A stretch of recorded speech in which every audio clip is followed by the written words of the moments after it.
Any doubts in exercise 10C, everyone?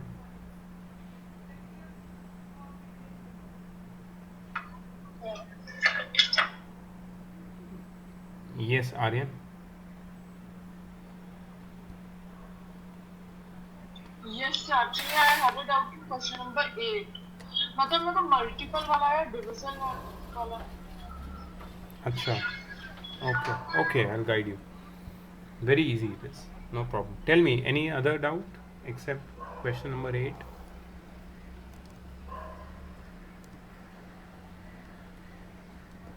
Any other doubt, guys? Okay, only question number 8 then. Okay. Aryan, please look here. Find the sum of all natural numbers Yes. between 250 and 1000 which are divisible by 9. Okay. So, between 250 and 1000, right? So, we have to find a natural number between 250 and 1000 which is nearer to 250 and divisible by 9, and which is nearer to 1000 and divisible by 9. So nearer to 1000 तो बहुत easy है 999, right? But nearer to 250 कौन सा है? So for that you need to use your calculation skills कि 250 के आगे ऐसा कौन सा नंबर आता है जहाँ जो 9 के टेबल में आता है या जो 9 से डिविजिबल है. ठीक है. So see I what I know is that 270 एक नंबर है जो 9 से डिविजिबल है, क्योंकि 9 टाइम्स 30 इज 270. बट 270 250 से थोड़ा ज़्यादा दूर हो जाता है. We have to come back. We have to come back. ठीक है. तो 250s में ऐसा कोई नंबर है क्या? So what you can do is you can try with 65 maybe. 65 9s कितना होता है? 7 I'm sorry 65 नहीं 35 35 नहीं 25, क्योंकि 39 इज 270, राइट? सो 30 से छोटा नंबर ट्राई करना पड़ेगा अपने को. चल 27 ट्राई कर ले. 27 9 7 63 6 9 2 18 18 प्लस 6 243. देखो बहुत करीब आ गया हूँ मैं 250 के, लेकिन अभी भी 250 से पीछे हूँ. I have to go ahead of 250. So 28 9s may be that will help you. So 9 8s 72 7 9 2s 18 plus 7 25 18 plus 7 25, correct, 252. So the first number after 250 or just greater than 250 which is divisible by 9 is 252. तो मैंने क्या किया यहाँ पे, थोड़ा approximation का use किया. With the help of approximation I figured के ये वाला नंबर एक है 252 which is the first number between 250 and 1000 which is divisible by 9. So your first term will be 252. Your common So difference will then, be 9. so then I can do, because I thought that there might be a trick to solve There is no to trick, get just more. calculation Oh, skills. And last term is 999. Up then you can find whatever you need to find. yes. ठीक है. Any other doubt guys? कुछ भी और doubt है क्या किसी को? 20 days में एग्ज़ाम शुरू हो रहे हैं. क्या फील हो रहा है तुम लोगों को? हो पाएगा कि नहीं हो पाएगा? क्योंकि इस बार मैंने ठान लिया है, मैं कैसे भी करके करवा दूंगा. तुम्हारी तरफ से कैसे होने वाला है I am not sure. Every time I'm trying to get rid of that my mindset where I get into this blaming game. मैं कोसता हूँ स्कूल को कि स्कूल ऐसा है, स्कूल वैसा है. इस बार मैंने सोचा क्यों हम लोग करते हैं, लेट्स डू इट यार. ठीक है ना, चलो करते हैं, कैसे भी करके कर लेंगे हम लोग. तो are you guys ready? I am not sure about that. ये तो पता चलेगा ये वीकेंड को, जब मैंने इतने सारे टास्क दिए वो कौन कितना करता है तभी समझ में आएगा. क्योंकि that is really it's a huge week for you. If you are wasting even 1 minute you are going to pay. So I am not sure.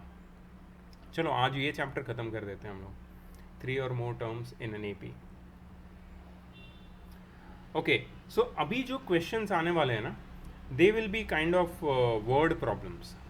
और इसमें they will give you 3 consecutive terms of an AP, 4 consecutive terms of an AP, 5 consecutive terms of an AP, और इसमें एक pattern है. You need to note down that pattern. Remember तो करना ही है, लेकिन उससे पहले नोट डाउन कर लो and then you have to memorize. So what is the pattern? So whenever you get a question saying that in an AP the 3 consecutive terms, the relationship between 3 consecutive terms is so and so. So what you have to take those 3 consecutive terms? You have to take them as A minus D, A and A plus D.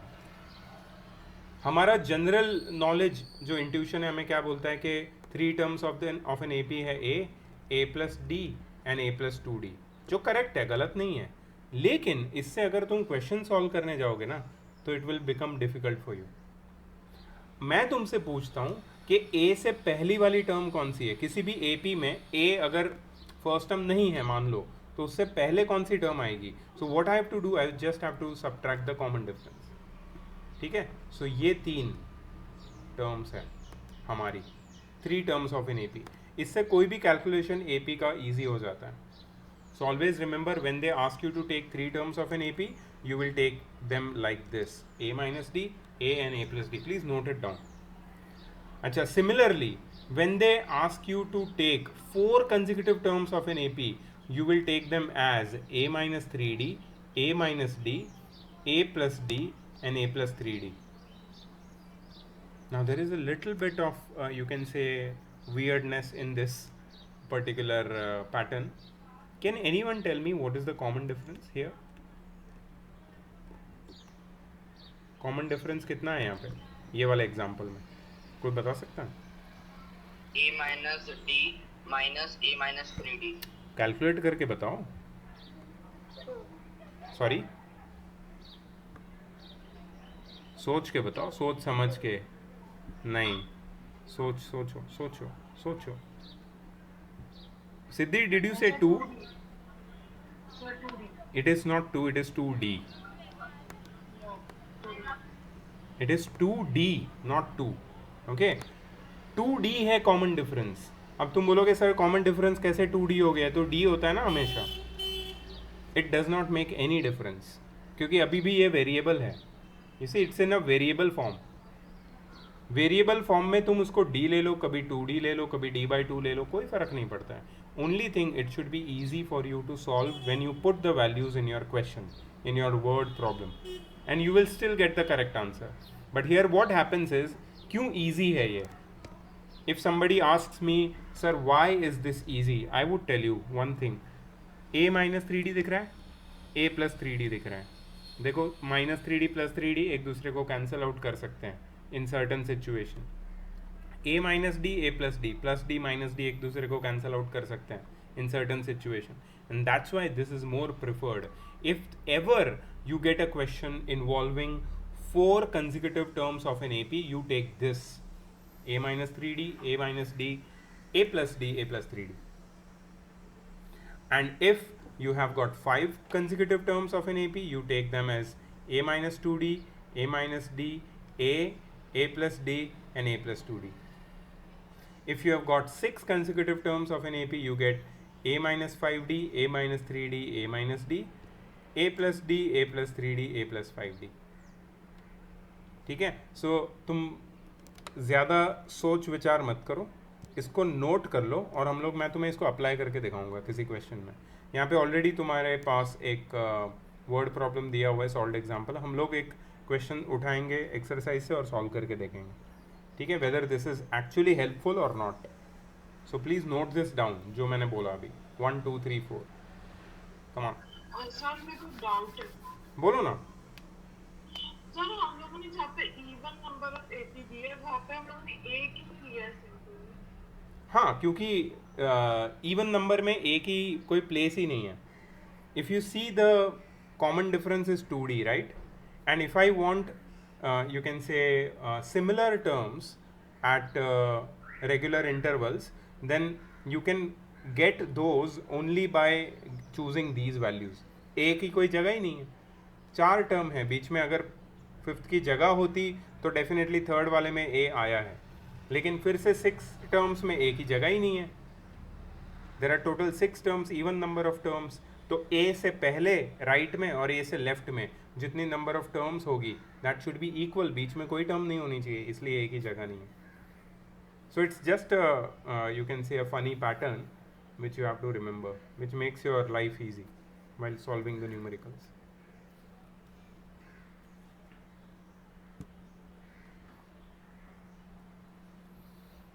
ठीक है, 3 और मोर terms of an AP इस topic का नाम है. इस topic में सिर्फ एक सॉल्व एग्जांपल दिया और कुछ नहीं दिया है. अब हमको देखना है कि तुम्हारे एक्सरसाइज में क्या दिया है इसके बारे में.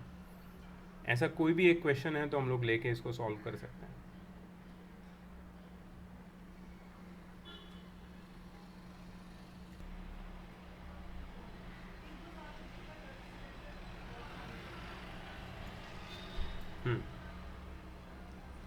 So we are going to do the second question.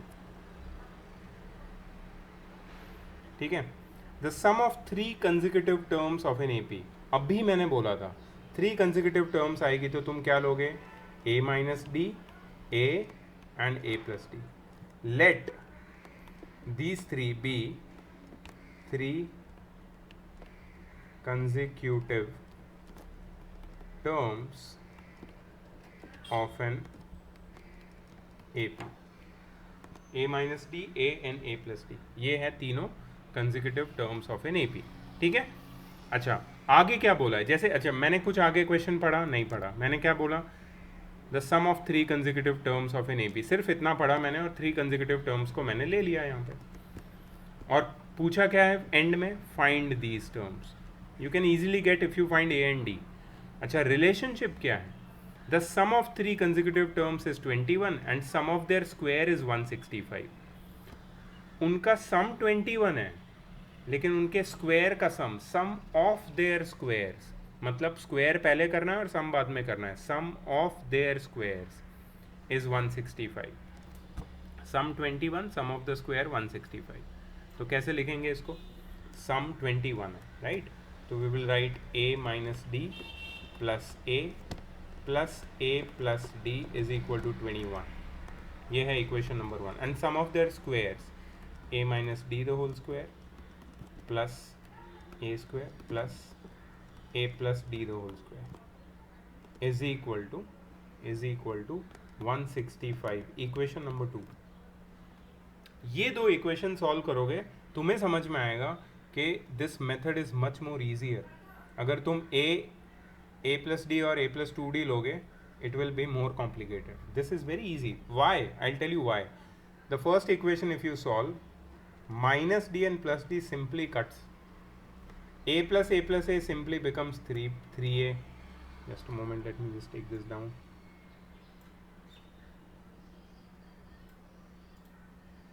Three A is equal to 21. So A is equal to 21 by 3. So A is equal to 7. ठीक है, A की वैल्यू आ गई. Now what I want you to do, simply put the value of A in the second equation and find the value of D. Come on, you can do it for me. Come on, put the value of A in the second equation, solve it, simplify it and find the value of D, and then we'll find the 3 terms very easily. This is easy guys, should be done within 5 minutes. Come on. Okay, 2 people are getting D is equal to 3. Akshata, are you getting this? Yes, sir. D is equal to 3. Siddhi, D is equal to 3. Okay, great.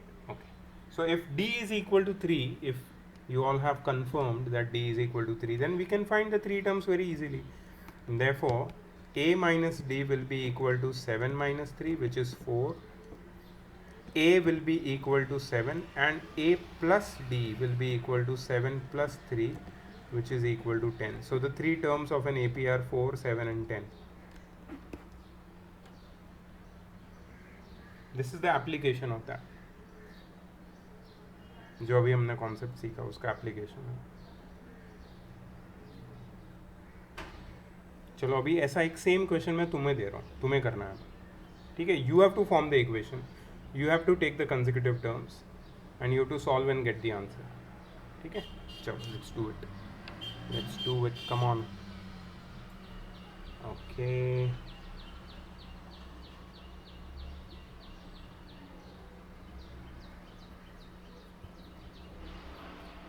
Now this is little tricky. Okay. Please डरना मत इससे.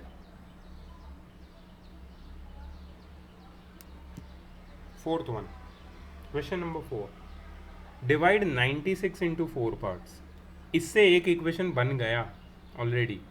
96 into 4 parts which are in AP. मतलब how many terms in an AP we have to take?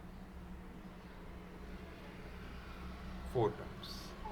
What will be those 4 terms?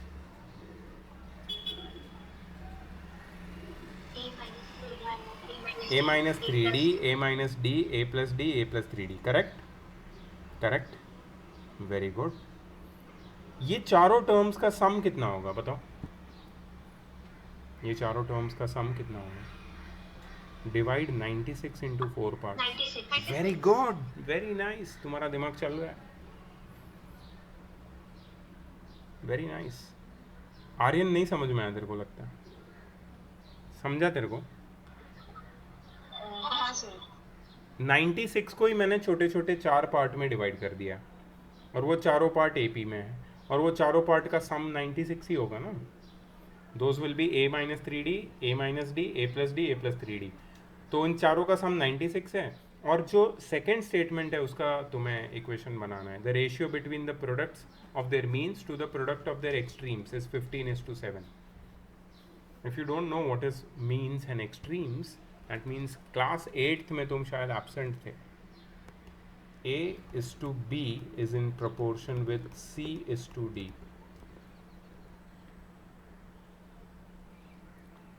The ratio between product of their means, that is B into C, product of the means, upon product of the extremes A into D, and this ratio is equal to 15/7. ये कुछ ऐसा बोल रहे हैं. मैंने यहाँ पे ABCD लिया है just for your idea.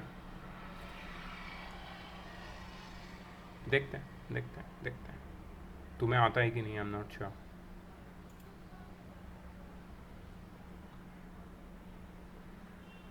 Anushka, why is your cam of?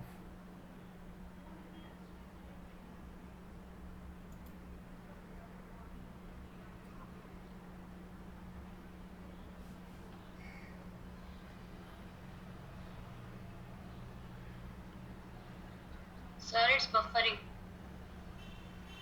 Oh, okay.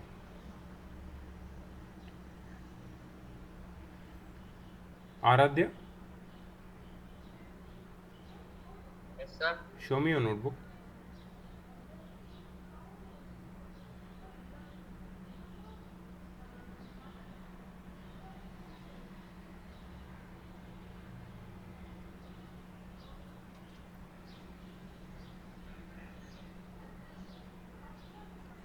पास लेके जा.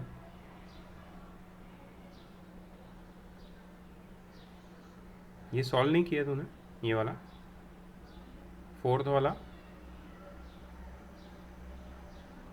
कर रहा हूँ. करो.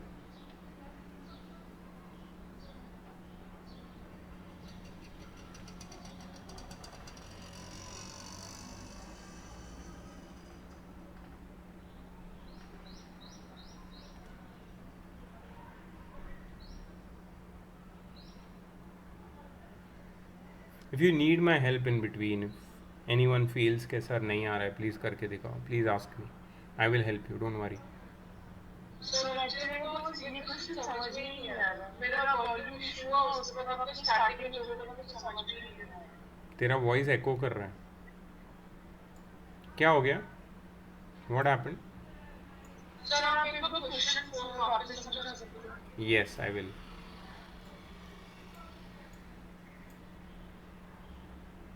मैं समझाता हूँ तेरे को.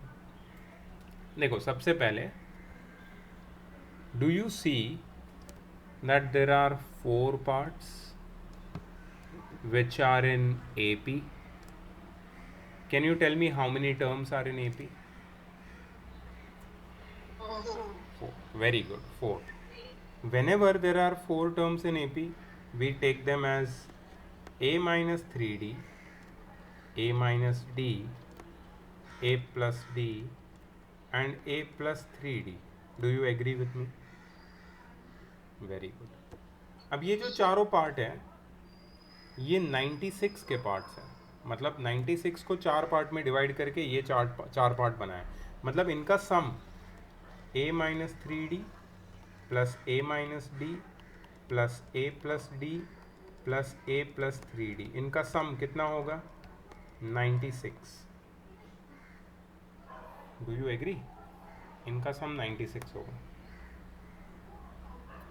और इनमें बोला है कि जो इनका जो मीन्स है, मतलब बीच के दो पार्ट, उसका प्रोडक्ट, मतलब a minus D into A plus D, इसका प्रोडक्ट अपॉन उनका जो एक्सट्रीम्स है, एक्सट्रीम मतलब a माइनस 3d और a plus 3d, a minus 3d upon a plus 3d, उसका प्रोडक्ट. मीन्स और एक्सट्रीम के प्रोडक्ट के रेशियो की वैल्यू है 15/7, 15:7. So you have to find the four terms. Sir, got the answer. Very nice. Let's see. Let me also solve it and show the remaining people. जिसको नहीं समझ में आया ना, प्लीज़ नोट कर लो. देखो पहले तो whenever I am going to add them, जो इक्वेशन मुझे मिला है यहाँ पे, equation 1, when I solve it, minus 3d plus 3d plus d minus d cancels out and 4a becomes equals to 96, and a becomes 96/4.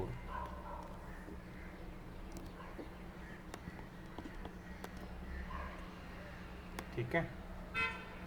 So a is 24. I got the value of a. Sir, I got the value of D. Very nice. Okay, let me check whether you have done it right or not. Okay, यहाँ पे मैं identity use करूँगा a plus b a minus b, which is a square minus b square. नीचे भी वही identity, a square minus 9d square. ठीक है, is equal to 15/7. Okay, अब मैं इसको क्रॉस मल्टीप्लाई करके सॉल्व कर लूँगा. So 7 bracket a square minus d square is equal to 15 bracket a square minus 9d square. इसको सॉल्व करके मुझे मिलेगा 7a square minus 7d square is equal to 15a square minus 15 9s 135d square. Okay, 7a square minus 15a square is equal to 7d square minus 135d square. So I'm going to simplify that ahead.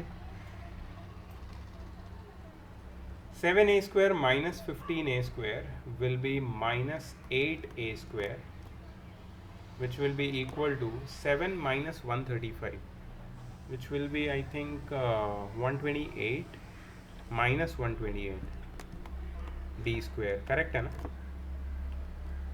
Okay, यहाँ पे बनेगा minus 8 times 24 का square, क्योंकि a की value तो 24 मिल गई थी, upon minus 128 is equal to d square. Minus minus cut हो जाएगा, 4 2s 4 3s 4 2s.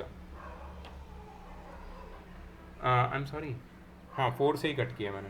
4 3s 12, 4 2s 8, correct. और 2 16 से कट हो जाएगा. ठीक है, और ऊपर है 24 का square. So d square is equal to 24 square upon 16. 16 को मैं लिख सकता हूँ 4 स्क्वायर. सही है ना? तो इसका मतलब है कि डी कितना है? D is 24/4. So therefore d is equal to 6. D की वैल्यू आ गई, ए की वैल्यू मिल गई, डी की वैल्यू मिल गई. इसको सॉल्व करके I am just going to get the 4 terms. Therefore the 4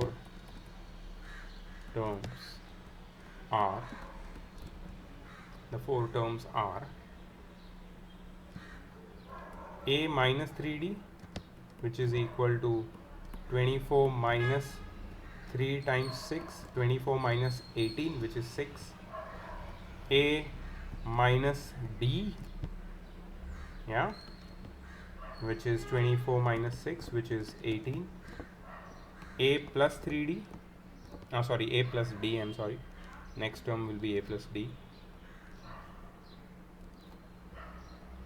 That is 24 plus 6, which is 30. And a plus 3d, which is 24 plus 3 times 6, which is 24 plus 18, which is 30 plus 30 plus 30 plus 12, which is 42. Sir Yeah. Sir जब मैंने equation solve किया ना तो मतलब ending में ऐसा आया कि d square is equal to 36, तो फिर हाँ. मैंने रूट 36 किया तो फिर वो प्लस माइनस 6 हो जाएगा ना, तो फिर You are right. दो Double options- answer. There can be double answers. Yes, you are right. Absolutely correct. Actually मैंने प्लस माइनस नहीं डाला, मुझे भी डालना चाहिए था. So I should also get ideally plus minus 6. तो ये जो आंसर है ना, that is with d plus 6. When d is equal to plus 6, you are getting this answer. But when d is equal to minus 6, you get a different set of answer, which is again you have to write that down. So d is equal to plus minus 6. Okay, so you have to write when d is equal to minus 6.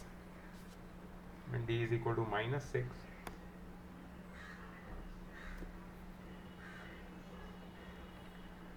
a, the terms will be a minus 3d, which is 24 minus 3 times 6, which is 24 minus 18, which is 6.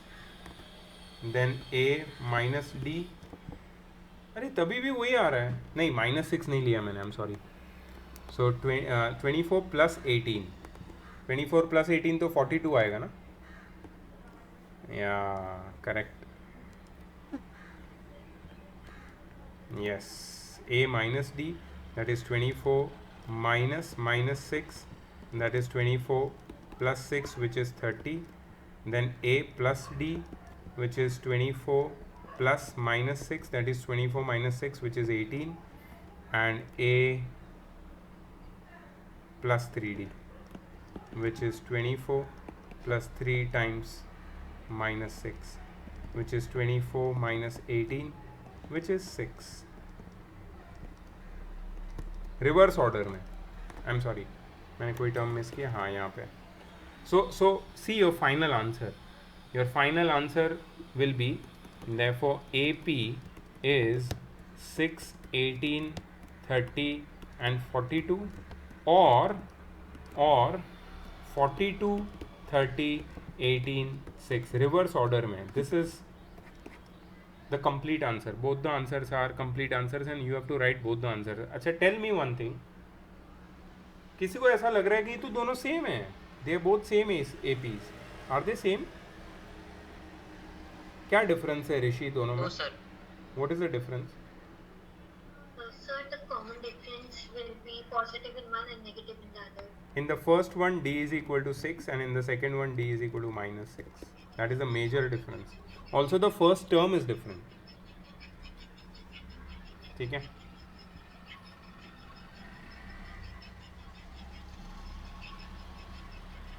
Okay.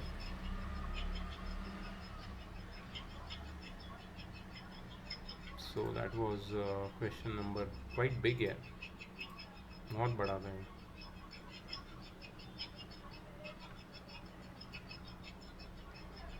Somebody is not muted, please mute yourself. Yeah, so that was the full question. किसी को कोई part लिखना है या कुछ problem है तो please tell me.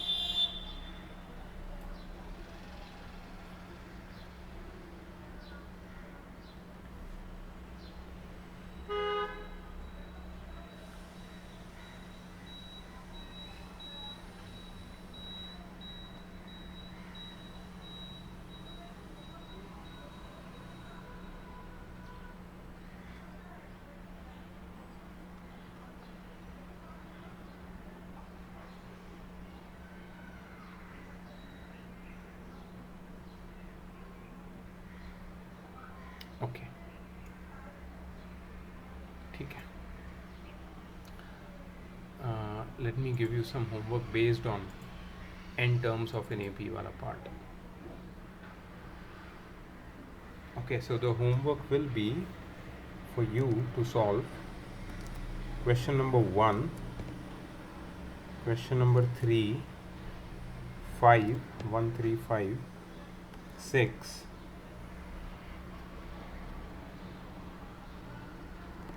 and 8. 1, 3, 5, 6, 8.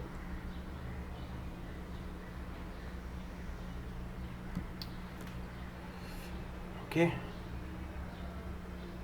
ये हो गया n terms of an AP. Now the next topic is arithmetic mean. ये भी और एक सिंपल टॉपिक है, छोटा सा टॉपिक है, क्यूट सा. Arithmetic mean.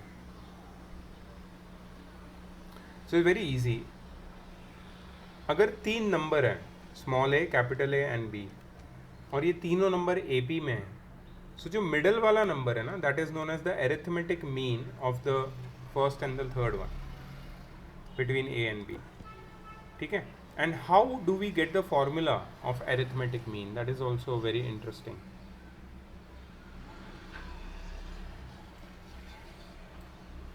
C, suppose a number, there is a number A1, then A2 and A3. These three are in AP. Therefore A2 will be arithmetic mean of A1 and A3. And how do you write it? So I'll give you the formula, I'll derive the formula and give you. A2 minus A1, ये क्या होता है? Common difference. A3 minus A2, ये भी क्या होता है? Common difference. इसका मतलब है A2 minus A1 is equal to A3 minus A2. अच्छा, A2 plus A2 will be equal to A3 plus A1. A2 plus A2 is 2A2, which will be equal to A3 plus A1, and A2 will be equal to A3 plus A1 by 2. That is the middle term, is the arithmetic mean of the first and third one. Mean पता है ना तुम्हें? mean, average वही तो है ये. This is the average. If 3 numbers are in AP, then the middle one is the average of the first and third. That is arithmetic mean, simple terms. ठीक है. Always remember this formula, arithmetic mean का formula. चलो, let's take an example.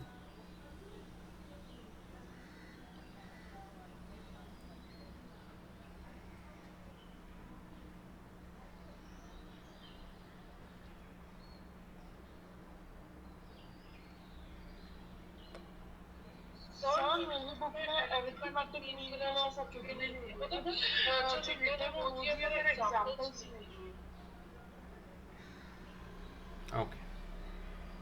Let's take some simple questions. बहुत ही छोटा है, कुछ 3, 4, 5, 6 question है बस. ओके. सब बाकी सबकी बुक में है ना? यस. एक ही क्वेश्चन है. Only one. तक सेम है. 9 के बाद सब फिर 10 और 11 एक दूसरे क्वेश्चन. अच्छा, can you tell me the question in your book which is exactly same which is in my book? 9th. Okay, we'll do 9th then. ठीक है. I'm sorry, इसको हम अभी करने वाले हैं. 9th question. Insert one arithmetic mean between 3 and 13.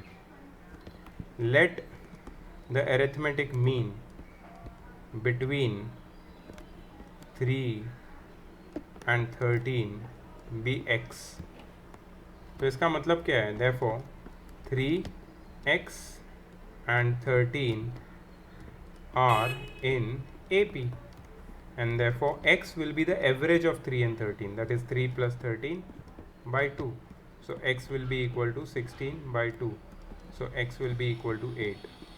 So the arithmetic mean between 3 and 13 will be 8. Easy है. अब समझ में आया? कोई नहीं, कुछ नहीं है इसमें. चलो अरिथमेटिक मीन वाला छोटा टॉपिक भी ख़त्म हो गया, ठीक है. Now, Niyati sent me the PDFs and I omitted certain portion which you can see here. Police line, do not cross, जैसा दिख रहा है. Crime scene, क्या क्या बोलते हैं उसको, कुछ तो बोलते हैं ना, कभी ऐसा होमिसाइड हो जाता है.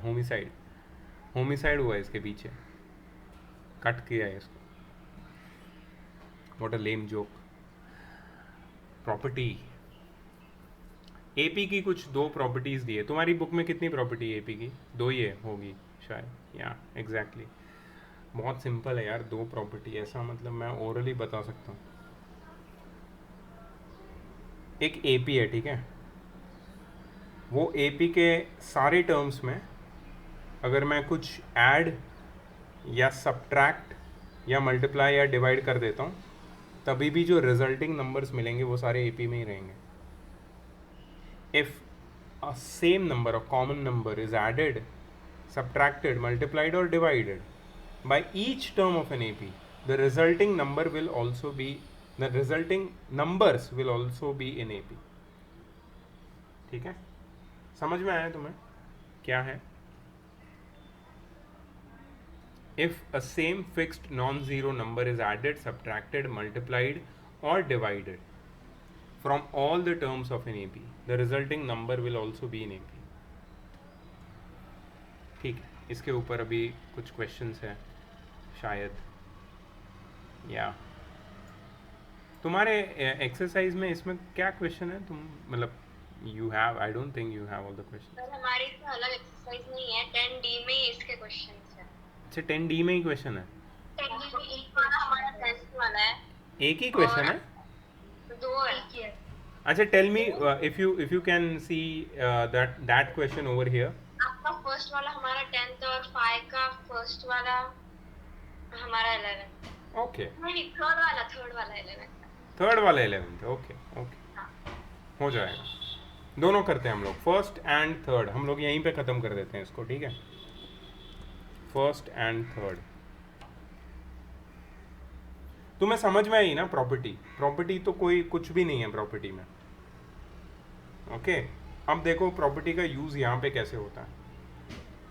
The angles of a polygon are in AP with common difference 5 degree.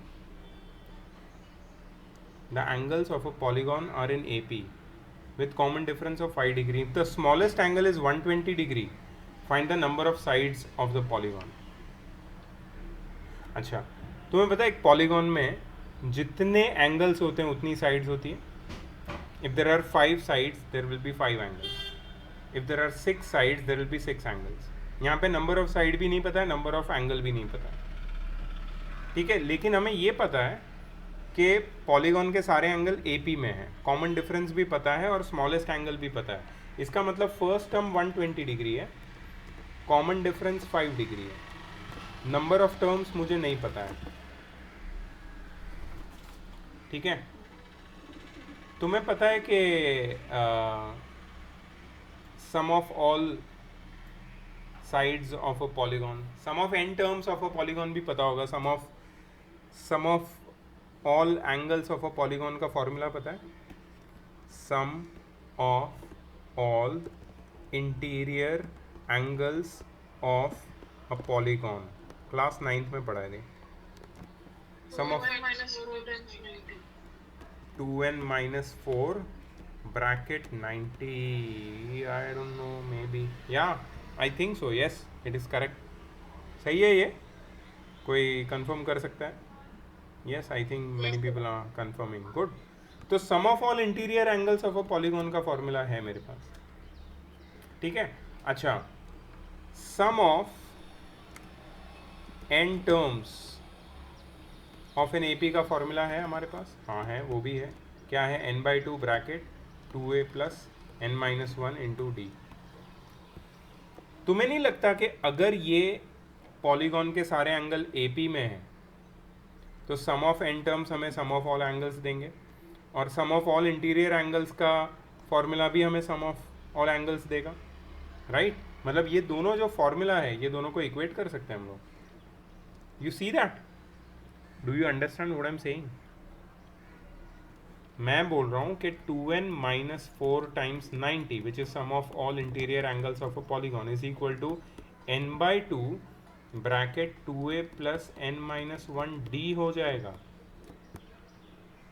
अच्छा अब इसको सिंप्लीफाई करके will get the answer n 2n minus 4 times 90 is equal to n by 2 bracket a की वैल्यू मुझे पता है 120, 2a हो जाएगा 240 plus n minus 1 as it is रहेगा और d हो जाएगा 5। इसको सॉल्व करो, सिर्फ n मिसिंग है, linear equation in one variable है। Find n please, very easy it is, come on.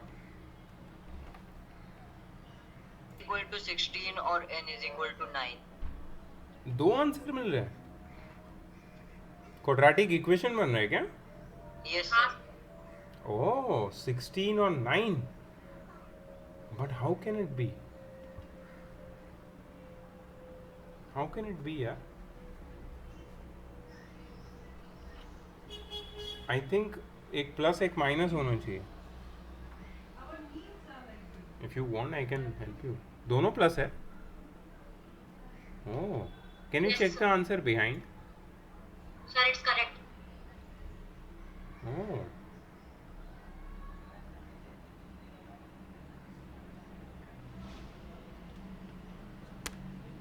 Sixteen or 9? This is really strange.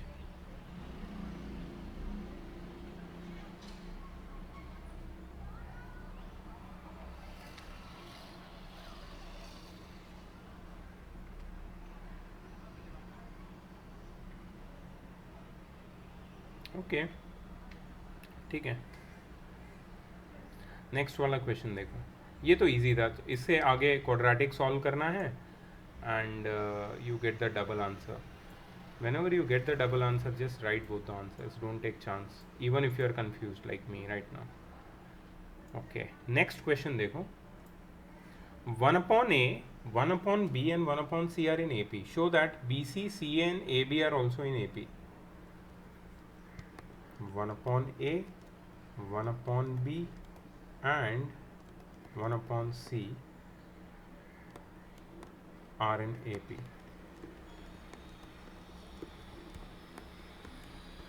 Show that BC, CA and AB are also in AP.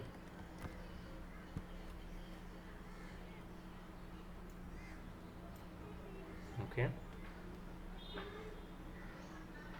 हो जाएगा, बहुत easy है, बहुत easy है, मतलब बहुत easy.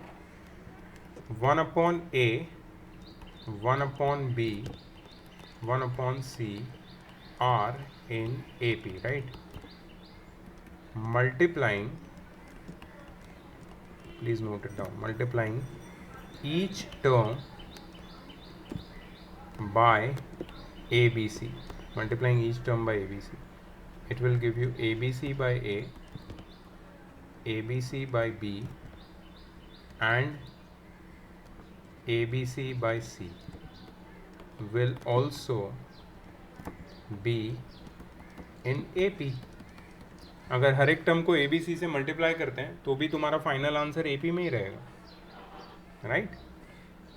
So A cut, B cut and C cut, therefore BC, AC and AB will be in AP. खत्म।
Okay, let's move ahead. Word problems.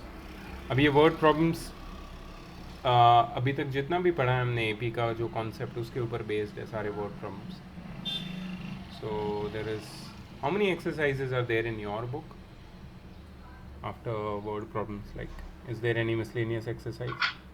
Two exercises. Sir, yes, sir. Okay, okay. Okay, let's. Do you have any similar word problems or different ones? Just tell me that so that Sir, I. except for the sixth one, Okay. we have all the five. Okay, great, Except for the sixth one. great. Okay, let's do the first one then. Looks interesting. Two cars start together in the same direction from the same place. The first car goes at uniform speed of 10 km per hour. The second car goes at a speed of 8 km per hour. In the first hour and thereafter increasing the speed by 0.5 km per hour each succeeding hour. Oh,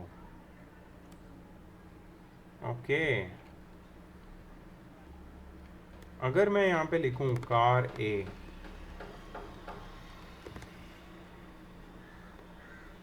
distance and time, इसका एक table बना लूँ तो you will get more idea about what I am talking about.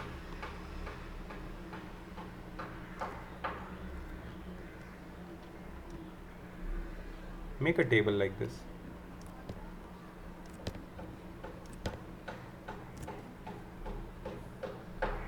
I'm sorry about that.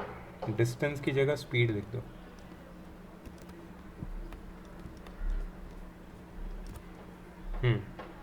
तो जो first car है उसकी speed continuously uniform है 10 किलोमीटर पर आवर. तो उसकी स्पीड है 10 kilometre per hour in the first hour, 10 kilometre per hour in the second hour. ये time hours में है और स्पीड है किलोमीटर पर आवर में. ठीक है, 10 kilometre per hour in the third hour, 10 kilometre per hour in the fourth hour. ये car a की बात हो गई. Then comes car b. In car B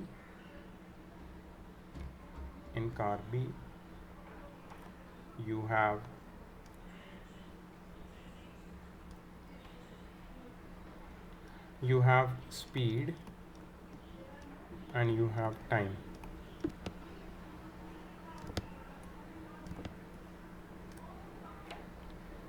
ठीक है, in car b you have speed and you have time. Car b की जो speed है सेकेंड कार की, that is 8 km per hour in the first hour and then it increases by 0.5 km per hour each succeeding hour. So in the first hour it is 8, in the second hour it is 8.5, in the third hour it is 9, in the fourth hour it is 9.5 and it is definitely an AP. Speeds में यहाँ पे arithmetic progression दिख रहा है. ठीक है, आगे क्या है? After how many hours will the two cars meet? देखो,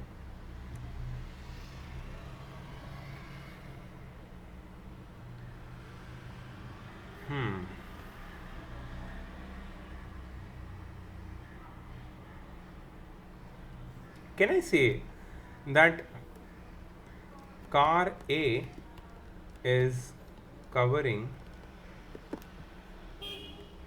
10 kilometer of distance every hour. Car A is covering 10 kilometer of distance every hour. Therefore,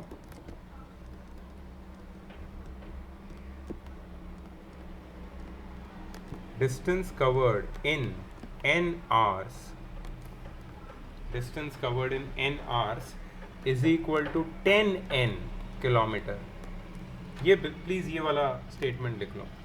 car A is covering 10 kilometres of distance every hour, so total distance covered in n hours. I don't know how many hours, after how many hours they will meet, right? So after n hours, उसके ऊपर ये भी statement लिख देना, let the two cars meet after n hours. So car A will cover a distance of 10 kilometer,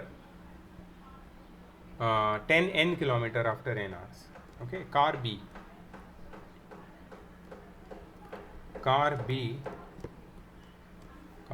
लिख दिया मैंने, BEB.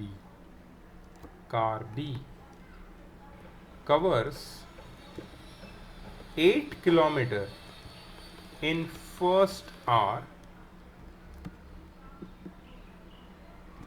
8.5 kilometer in next hour, 9 kilometer in next hour, third hour, and so on. Therefore, total distance covered after n hours equals S of n. Total distance covered after n hours is equal to S of n. ठीक है, और S of n का value क्या है? S of n is equal to n by 2 bracket a, sorry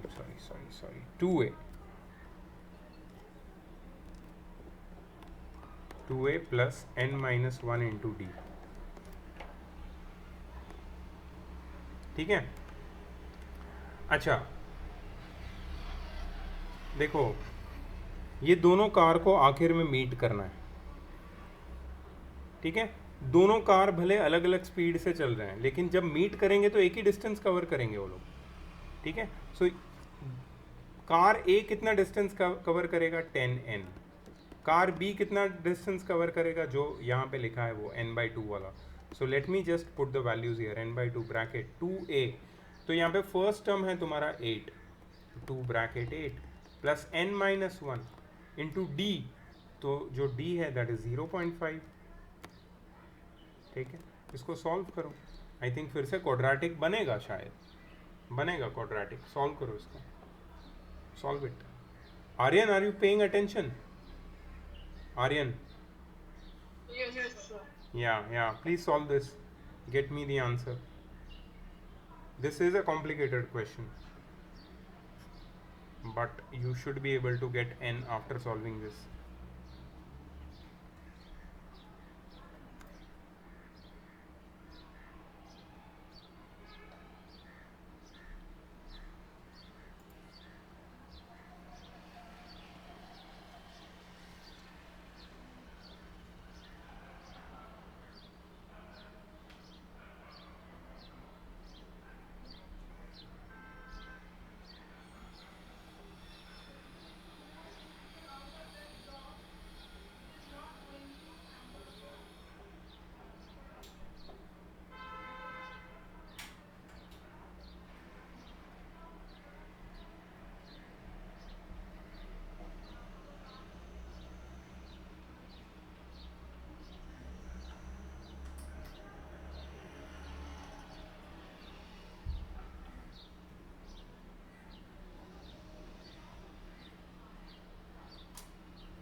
Sir, got the answer. 9. Okay, exactly 9.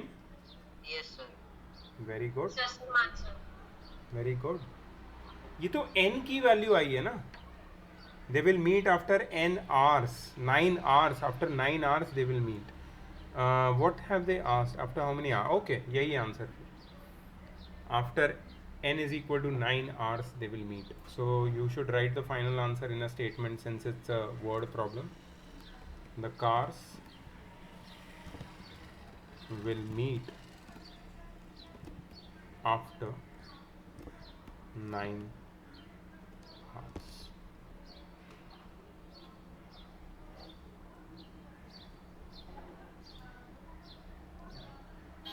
Speed, distance, time is always a complicated matter, and specifically when AP is involved, this becomes much more complicated.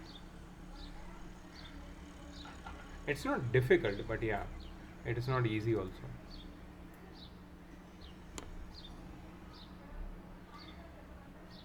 Chalo, let's try the third one. Sir Yes. Sir मेरा n square is equal to 9n आ रहा है. हाँ तो हो गया ना, n square is equal to 9n. ये n और इसका स्क्वायर कट जाएगा, n इज इक्वल टू 9.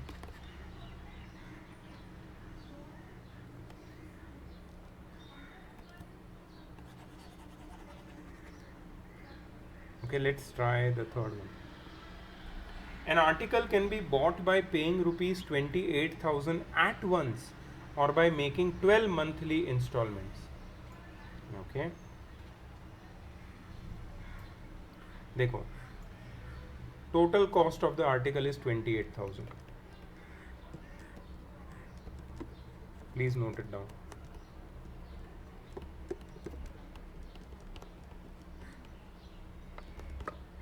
ठीक है, total cost of the article 28,000. अब तुम्हारे ऊपर बेस्ड है, तुम्हारे ऊपर डिपेंड करता है कि तुम इसको. आर्यन, तुम किसके साथ बातें कर रहे हो बेटा? अच्छा अच्छा, प्लीज़ पे अटेंशन, ये वर्ड प्रॉब्लम कॉम्प्लिकेटेड है. Okay, article can be bought by paying 28,000. Total cost of the article 28,000 है, ठीक है. लेकिन तुम उसको 12 मंथली इंस्टॉलमेंट्स में भी खरीद सकते हो, लेकिन ये EMI नहीं है, इक्वल मंथली इंस्टॉलमेंट्स नहीं है ये, ठीक है. If the first instalment paid is 3,000 and every other instalment is ₹100 less than the previous one, find the amount of instalment paid in 9th month and total amount paid in the instalment scheme. Oh, देखो, first term है 3,000, ठीक है, first instalment, और हर एक instalment previous installment से 100 rupees कम है, मतलब common difference कितना हो जाएगा? -100. What they are asking you to find is the amount of installment in the 9th installment, मतलब A9 ढूंढने के लिए बोल रहे हैं. और अगर तुमने इंस्टॉलमेंट स्कीम से पे किया तो टोटल अमाउंट कितनी पे करोगे तुम? So they are asking you to, अच्छा, n की वैल्यू 12 लेके they are asking you to find S12, sum of 12, total sum of all the instalments if you are paying 12 instalments. Very simple, A9 तो आराम से निकाल सकते हो तुम. You have A, you have D, n is 9 in the first case. Okay, in the second case सारे instalment को consider करके you have to find the total amount to be paid. Come on.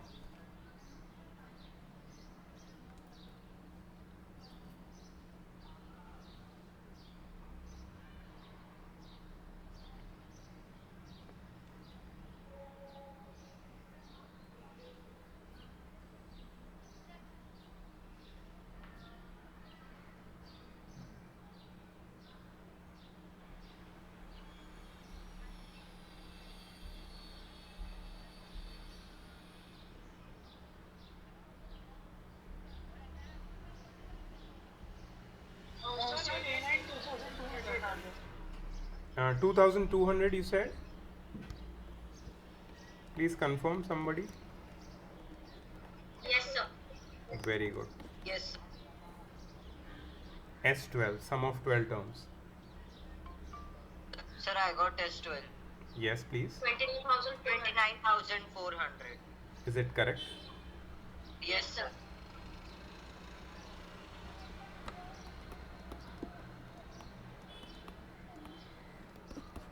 Very good. So यार, instalment scheme में तो ज़्यादा पैसे लग रहे हैं. एक साथ भरोगे तो टोटल कॉस्ट 28,000. मुझे लगा था उससे इक्वेट करना है, लेकिन कुछ अलग ही था. ओके,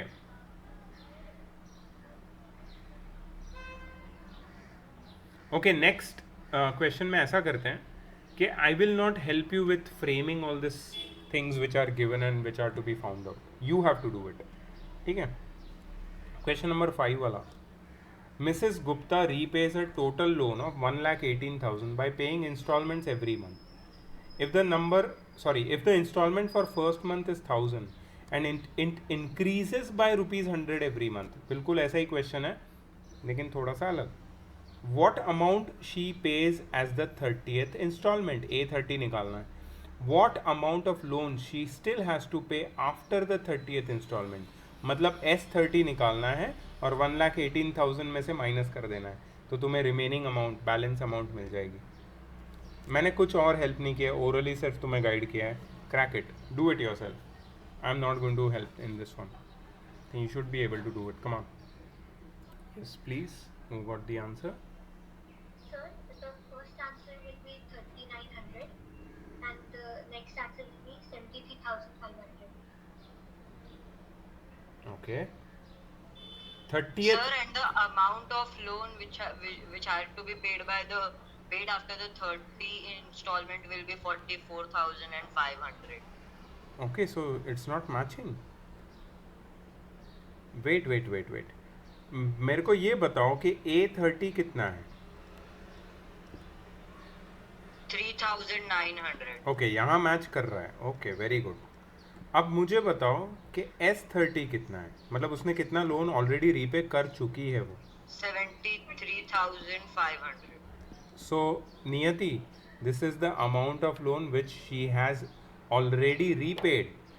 अब उसने बैलेंस अमाउंट पूछा है. What amount of loan she still has to pay. So balance amount is equal to total loan 1,18,000 minus the outstanding loan 73,500. Can you please tell me how much is that? 44,500. Is everyone getting the same? Yes. Great. Yes, sir. Very nice. Okay. तो सही है फिर. Word problems तो easy ही है. तुम्हारा जो homework है word problem में वो है सेकंड वन और fourth one. Second and fourth. और मिसलेनियस से भी कोई देख लेते हैं अगर कुछ क्वेश्चन अच्छे लगते हैं तो. अच्छा, तो अब तक मैंने क्या क्या होमवर्क दिया है ज़रा देख लेते हैं एक बार. यहाँ पे मैंने 5 क्वेश्चंस दिए हैं होमवर्क 10D में से, और बाकी 10D के क्वेश्चन मैंने ही करवा लिए यहाँ पे. यहाँ पे मैंने 2 दिए हैं 7.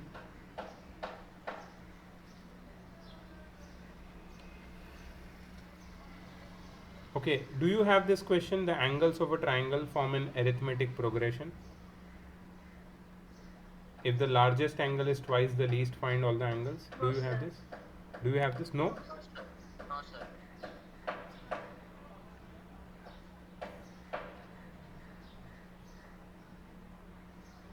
Sir, your 10G is totally different. Totally different ना. Yes, sir. ठीक है, छोड़, जाने दो, रहने दो. ठीक है, बस इतना ही दे रहा हूँ मैं होमवर्क, ज़्यादा कुछ नहीं दे रहा हूँ. अच्छा, listen now. Tomorrow we are going to start with physics, refraction. It's a very important topic, huge topic, lenses के बारे में. तो जो भी तुम्हारा बेसिक नॉलेज है अबाउट लाइट, रिफ्लेक्शन, जो भी तुम जानते हो ऑप्टिक्स के बारे में, थोड़ा एक बार रिवाइज कर लेना. तुम्हें अगर चाहिए, अगर कोई, if you want to get ahead really efficiently, मेरा वीडियो ऑलरेडी है यूट्यूब पे, मैं तुम्हारी ग्रुप में भी शेयर कर देता हूँ, देख लो एक बार. कल के लेक्चर में इजी हो जाएगा तुम्हारे लिए. It will be very easy because I am going to swift very quickly. ठीक है, I am not going to complain, अरे नहीं मुझे तो डिटेल में पढ़ाना है. No, I am not going to do that because there is no time for detail right now. We have limited number of days till your exams and we have to finish everything efficiently, which we are doing. ठीक है, साथ साथ में again I want to remind you, तुम्हारे पास 2 tasks हैं जो तुम, आई होप सब लोग कर रहे हैं. Salts and their preparation, video already दे दिया है. एक्सरसाइज सॉल्व करनी है.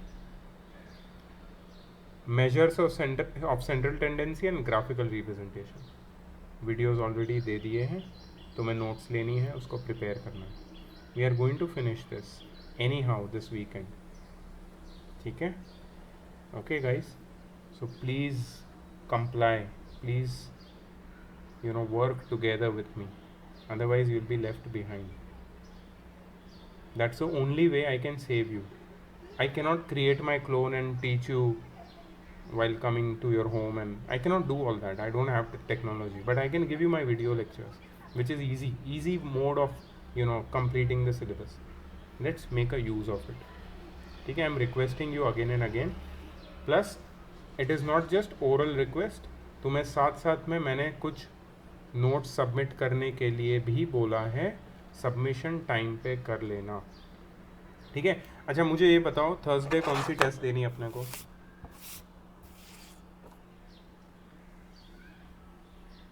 Thursday arithmetic progression, AP, correct. और कुछ? ठीक है, AP then AP it is. AP की टेस्ट रखते हैं।